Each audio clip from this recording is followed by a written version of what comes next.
halftime, as well as their families, were honored on the field. Next are the district community forums that were mentioned earlier. Throughout the month of October, I am holding community forums, one at each middle school, to give parents and community members the opportunity to learn about and discuss important topics that impact our students, staff, and community. The presentation at each forum will be identical, and they all begin at 7 p.m. I appreciate those community members who were able to come out to the first forum last week at South Middle School. And just want to remind the community that the next forum is tomorrow night, October 15th. That'll be held at Central Middle School in the auditorium. And the final forum will be next week, October 24th at North Middle School. All of them at 7 p.m. in the auditorium, and I hope that you can be there for at least one of them. Next is Pink Out. We've had lots of colors this month.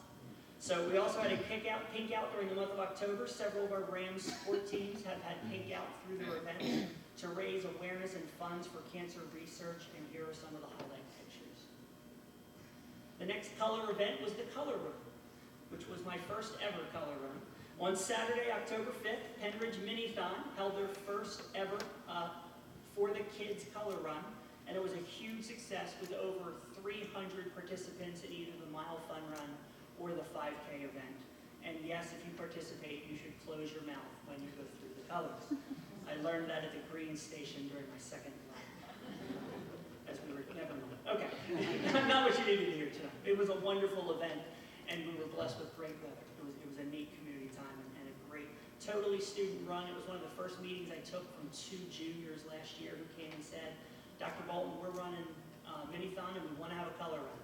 There's a lot of logistics involved, and so a year later it was wonderful to watch them and their committee be able to pull that off and raise a lot of money for a really good cause. The last thing I'd like to highlight is Pennsylvania Preferred Day. Pennsylvania Preferred Day was celebrated last week at all of our Penridge schools and was a huge success. Students enjoyed meals featuring locally sourced items from Pennsylvania producers to recognize National Farm to School Month. The biggest shout out goes to South Middle School for their garden, for they supplied vegetables for the homemade minestrone soup, tossed salad, and fresh chopped veggies that were served in multiple of our schools that day, based on the student harvest. So just a congratulations to all the students and the staff who make that a priority, and then we were able to use that, so a huge thanks to our nutrition department. My last item, which is also on the agenda, is a donation. So we have a donation of various types of guitars from a resident of Arizona, but I was asked if Matt Peitzman would come, and he wanted to tell us a story about those. Matt is one of our technology teachers who is also one of our expert guitar persons. So Matt, if you just give us a little background on the donation, would you appreciate it? Sure. Greetings, everyone. So I'm Matt Peitzman. I teach at the high school. If I haven't met you, I'll extend the invitation that I always do when I come, and please check out what we're doing, not only in my class, but all the tech ed classes. A few years ago, we were named best in the state. It's something that we're really proud of, so please come on in and visit if you haven't yet. So over the summer, I got an email, because you know teachers check emails over the summer, from a guy named Daniel in Arizona saying he wanted to donate. He's like an amateur guitar builder, if you will, and wanted to donate some materials.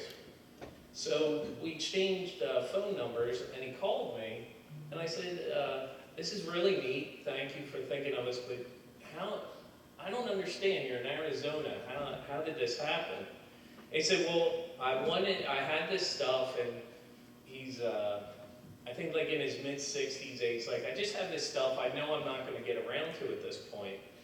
So I Googled guitar building in public schools or in schools, and Penridge was the only name that kept coming up over and over again.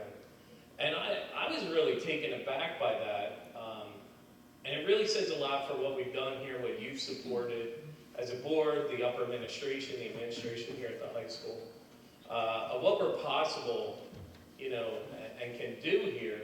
And so yeah, he's going to be donating, I think, around $1,500 worth of supplies, which is really neat. So the idea would be students that can't afford necessarily all or some of the payment to take the class because it can be expensive, or just some more advanced woods, maybe exotics, if you will, that might not be available to them for what I can offer and things like that in the shop. So really neat, and again, really pretty cool that a guy in Arizona found out about what we're doing here in Percy and wants to donate stuff. So that's really neat for sure.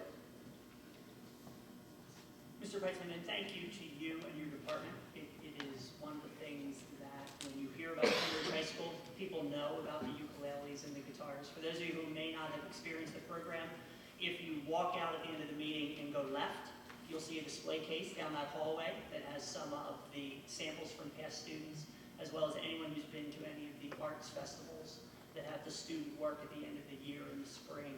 Just an amazing amount of work, and it's just a tribute to your talents as also the students' talents in terms of what they're able to produce. So thank you for that. We really do appreciate it. Thank you. You're welcome. So I do want to publicly recognize the donation of various types of guitars from Mr. Daniel Piercy of Arizona, valued at approximately $1,595 to be used in the guitar building class at the high school. Mr. Piercy did in fact hear about the course in our district from the National Press Conference. We were one of two school systems that was able to offer a national guitar building workshop this summer because of our instructors as well as the equipment that we had in the high school. So that was quite an honor for the department, but it also got us some stuff for our students, so thank you. And that's the end of the superintendent's report.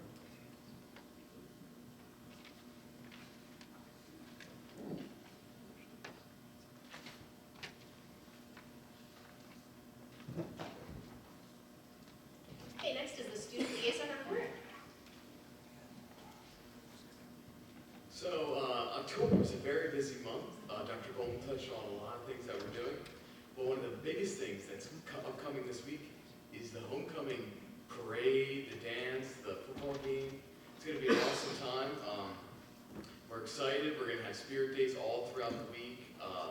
And we're looking forward to having a good time with our friends and our families and everyone around the school district.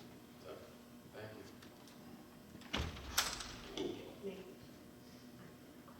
What time does the parade kick off? The parade starts at 5:30. I'm guessing it'll last around like an hour till 6:30. I know it starts at 5:30. I don't know how long it'll last, but I believe it'll last around an hour, which is good. We're playing my alma mater, so some of my family's going to come up here to put on a good show. Oh yeah, we'll make sure to. My children told me, Mom, you cannot root for cheerleading. Oh, please believe me, I wouldn't think of it. Well, that's my base, but thank you. Thank you.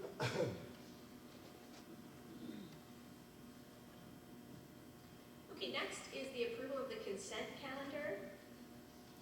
I will make a motion to approve items A through I. Seconded by Mr. Rice. Questions or comments from board members? All those in favor? Aye. Opposed? Motion carries 8-0. Next is the committee reports, facilities, Mr. Kraus. Thank you. So Facilities Committee did meet, and we have several items on the agenda tonight for approval. First is a motion to approve bus routes and stops for the 2019-2020 school year as developed by the Transportation Department. Moved by Mr. Kraus, seconded by Mrs. Cullen. Questions or comments from board members? All those in favor? Aye. Opposed? Motion carries 8-0. Thank you. Next item is a motion to approve obsolete items listed as A through C. Moved by Mr. Kraus, seconded by Mrs. Walters. Questions or comments from board members? All those in favor? Aye. Motion passes 8-0. Thank you. Next is a motion to approve a change order for Keystone Sports Construction, that's ball stopper fencing, in the amount of $3,648.12. Moved by Mr. Kraus, seconded by Dr. Thompson. Questions or comments from board members? Just a comment that it is the distance that they encounter rock is 18 inches below the surface. That's correct. In the notes, it says 18 feet. Any other questions or comments from board members? All those in favor? Aye. Opposed? Motion carries 8-0. Thank you. Next item is a motion to approve S.J. Thomas Company Incorporated to perform modifications to restroom in the high school nursing suite in the amount not to exceed $31,000. Moved by Mr. Kraus, seconded by Mr. Rice. Questions or comments from board members? All those in favor? Aye. Opposed? I'm sorry, hold on. Katie? Are you a yes on that?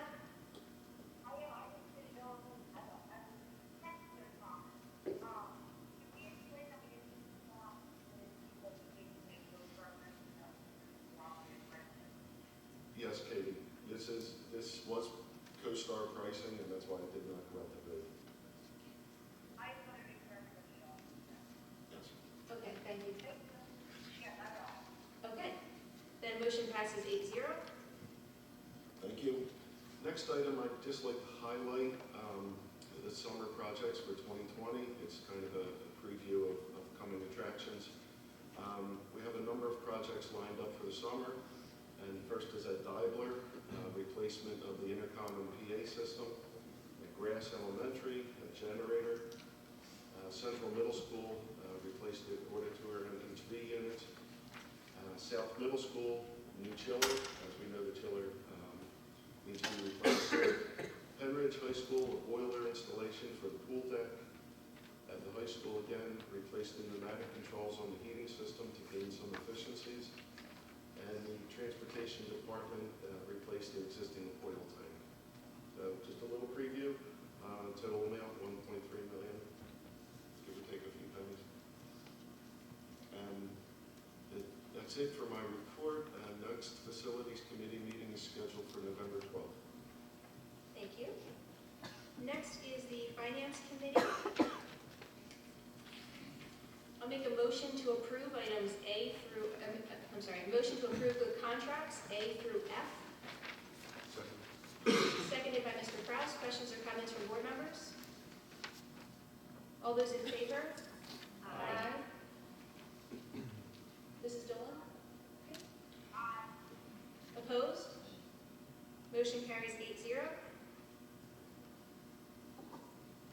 I will make a motion to approve agreements with Reynolds Consulting Engineers, Inc. for professional and engineering services related to capital projects of the school district. Items A and B, agreement for professional services and engineering services agreement. Seconded by Mrs. Cullen. Questions or comments from board members? Just one comment. I was very impressed with Reynolds' thorough and professional presentation to us, especially the fact that they introduced to Penridge the GISA. It's the Guaranteed Energy Savings Act. So its name does it does what it says its name is. It guarantees that we will see energy savings, and if we don't, the engineering firm is responsible for making that cost up to us. So I just wanted to make a note that when I expressed that publicly, I was very excited the day after the meeting because it was a really impressive presentation, which if you haven't seen it, I recommend that you look it up. I wasn't speaking on behalf of the board, that was for me, but I was very excited about it. Any other questions or comments? Okay, all those in favor? Aye. Were you an aye? Opposed? Okay, motion carries 8-0. Okay, next I will make a motion to approve the 2021 Act 1 Accelerated Budget Opt-out Resolution. Seconded by Mr. Rice. Questions or comments from board members? Okay, I just want to explain to the public that The board is opting out of applying for any exceptions that would allow us to raise taxes above the Act 1 index. We know that we would not need to do that, and so that's why, we are opting out of that option. Okay. Any other questions or comments? All those in favor? Aye. Opposed? Motion carries 8-0. Okay, the next Finance Committee meeting is scheduled for Tuesday, November 12th. Personnel, Dr. Yarnell. Thank you.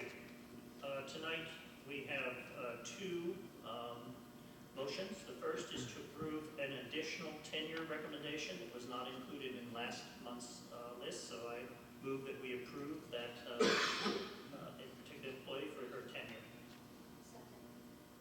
Moved by Dr. Yarnell, second by Mrs. Cullen. Questions or comments from board members? All those in favor?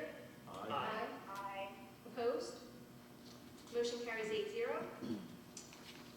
Thank you. The second motion is to approve the revised organizational chart. The organizational chart is part of one of our policies and needs to be updated periodically with new or employees that have changed jobs. So tonight is the night to approve this revised chart. Second.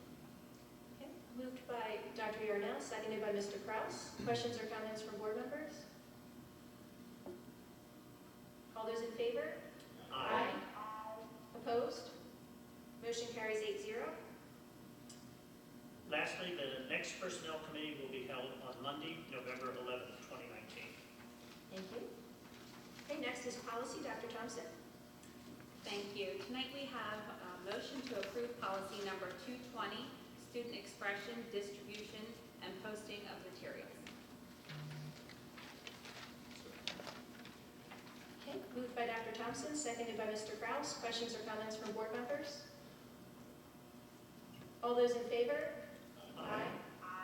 Opposed? Motion carries 8-0. Thank you. The next policy meeting is scheduled for Tuesday, November 19th. Thank you. Okay, next is the Penridge Community Educational Foundation. Mrs. Cullen? Thank you. The PCEF met on October 5th, I believe it was, the first Saturday in October.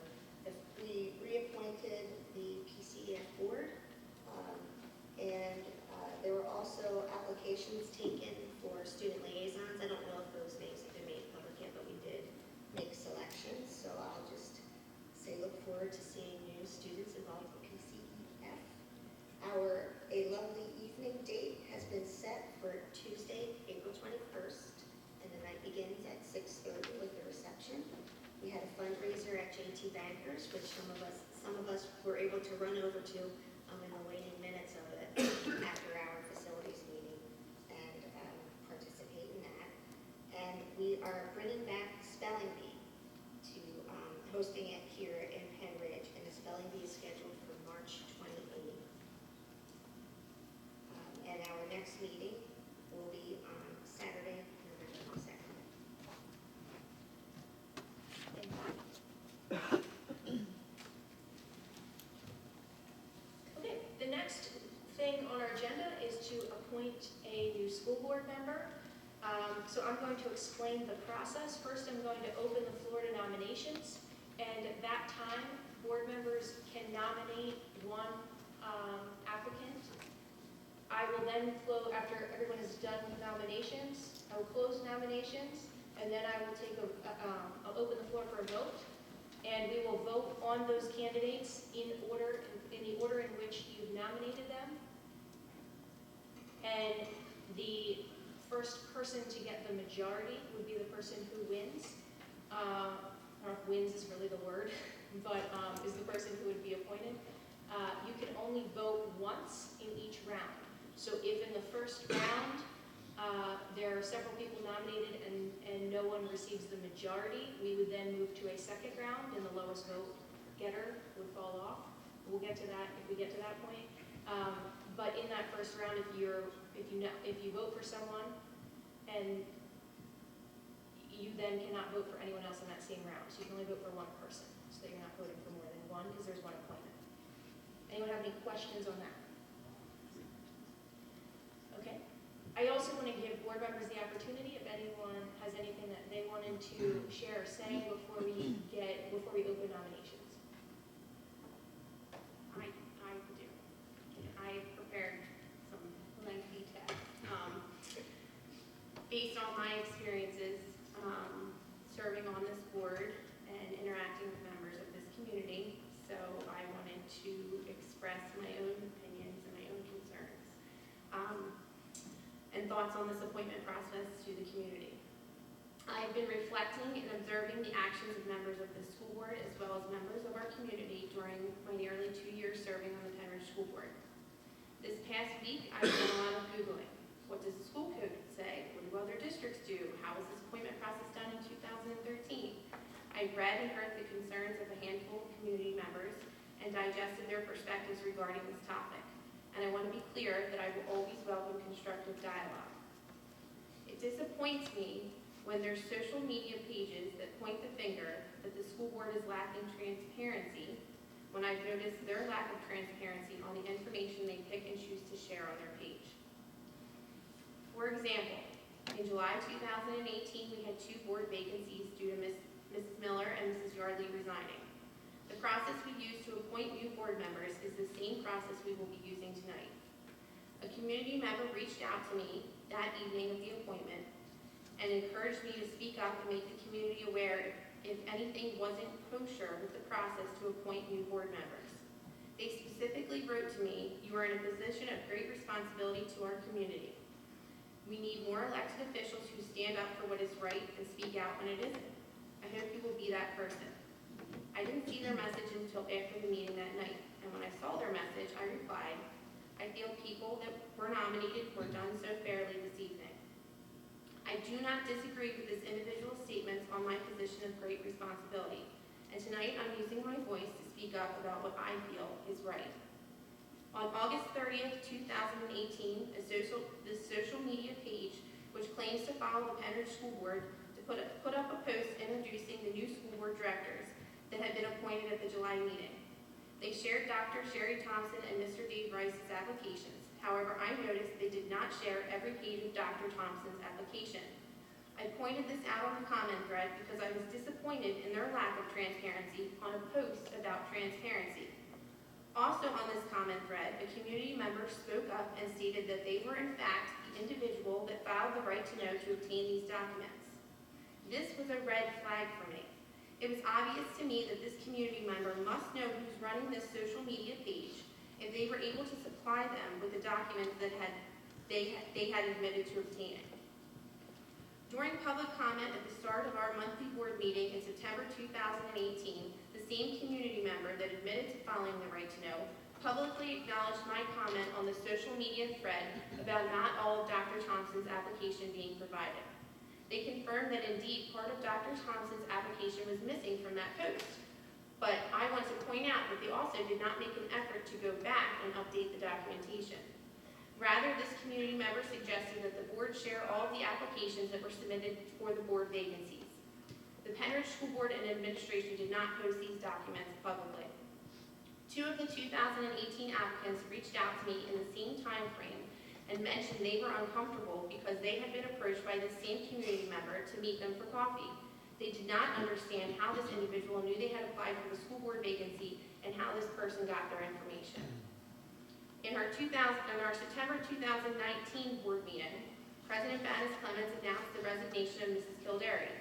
The same community member gave a well-prepared public comment just seconds after the public became aware of this vacancy. They suggested that we share the applications with the public prior to the appointment and that we need to do public interviews.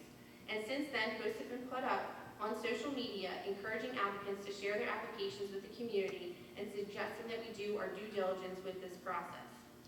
I'd like to highlight that the individual who filed the right to know for the 2018 applications no longer has any comments present on that August 30th, 2018 post on social media. The presence has been removed from the comment, and I recently pointed this out directly to that individual and asked why their comments about filing the right to know had been deleted. My question was avoided.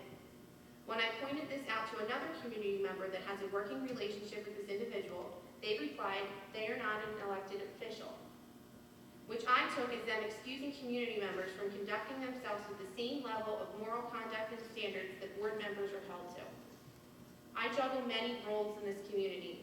I will hold myself to the same ethical standards whether or not I'm sitting on this stage, tying up balloons for Fall Fest in Percy, or serving your cheesesteak at the Perk. I engaged with another community member that has also voiced their concerns about our process this evening. I asked them to provide me with official documentation that shows we must conduct interviews publicly before appointing a new member because I could not find any. Legally, the board is following the requirements we need to do in order to fill a vacancy. This individual pointed out the issue of ethics versus legality to me, and they felt that the board was acting unethically in this process. I agree, we are all entitled to our own opinions. I milled this perspective over and reflected on it for a few days, because the last thing I want to do is be unethical. I thought about all the things I've witnessed from the community members in regards to this topic over the past year, and I thought about the concerns from the individuals that reached out to me when they had been approached for coffee because their applications had been shared unknowingly. Based on my experiences that I stated this evening, I do not feel confident that some members of this community would highlight these applications in good faith. Ethics is a matter of opinion. The action of individuals sharing some parts of the board applications on social media pages is unethical to me. I cannot control anyone's actions but my own, and if members of this community want to conduct themselves in this manner, that is entirely up to them. In this current climate, I do not feel comfortable putting that information out there without having asked permission from the individual applicants first. Filling this vacancy is a board responsibility, not a community decision. The community's decision was when they elected us to sit on this stage, and by doing so, they entrusted us with this responsibility. In closing, I want to share why I have a sense of purpose to serve on this board. In 1995, I was in 6th grade at Sellersville Elementary. I got called down to the office from the school secretary and was greeted there by my uncle and my brother. About 15 minutes later, I was sitting over at the hospital and learned that my father had suddenly died. My 6th grade teachers, Mrs. Fuller, Mrs. Lennon, and Mrs. Herstein, as well as the guidance counselor, Mrs. Coleman, all 4 that still work in this district and are dedicated and well-loved employees, are band together with the other families and classmates, and they wrapped their arms around me during the worst time in my life. I will never forget the way that they made me feel. They gave me hope that I was going to get through this. The sense of community they provided my family with during our tragedy has always left me with a sense of loyalty and dedication to give back to this district.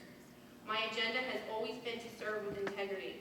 I feel very strongly that I conducted myself in good faith while serving on this board.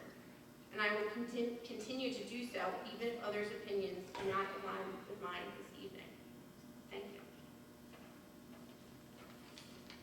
I'd like to make a motion. Oh, I'd like to make a nomination for Robert Cormack. So, I'll open the floor to nominations. Go ahead. There you go. Premature nomination. There you go. Second. Okay. Are there any other nominations?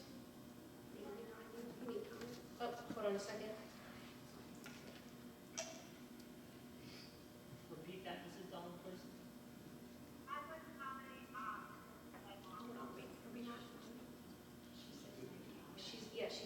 She's nominating Meg Hoffman. I want to nominate Mrs. Emily Goble-Smith. Any other nominations? Yes. We missed your Robert Cormack.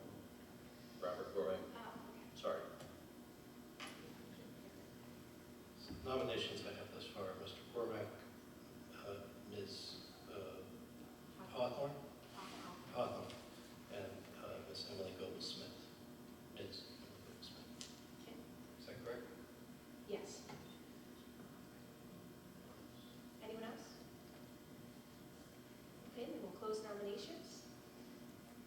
And then we will vote in order. So the first